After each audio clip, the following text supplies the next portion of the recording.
ሰኔ ጎልጎታ ቀላል ጸሎት እንዳይመስላችሁ። የአቡነ ደብረ ሊባኖስ ሶስተኛ የመንፈስ ልጅ እጨጌ ፊልጶስ ሰኔ ጎልጎታ እየጸለዩ እሳት ያጠፉ ነበር። ታላቅ ጸሎት ናት በእውነቱ። ቢያንስ ብትችሉ በ16 ጸልዩዋት።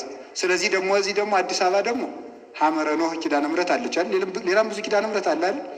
ግን ሐመረ ኖህ ለምን እንደተባለች የቤት ስራ ሰጥቻቸዋለሁ።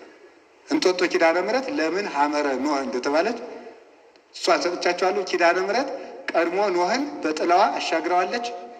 እኛን ከጥፋት ደግሞ ከመርገም ኋላ ሰው ልጇን ሰው ሲሆን ወልዳ አድናናለች። ከዛ ቀጥሎ ደግሞ አዲስ አበባ የሚጠፋውን የሚነሳውን ማይበል ደግሞ እሷ ታድነን። አሜን በሉ እንጂ። እውነት የምነግራችሁ የትኛውን ማይበል የምታሻግረን ኪዳነ ምሕረት ናት።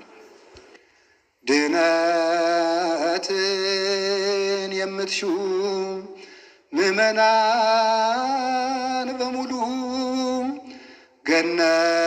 ገነትን የምትሹ ክርስቲያን በሙሉ በእንተ ማርያም መሐረነ በሉ። በእንተ ማርያም መሐረነ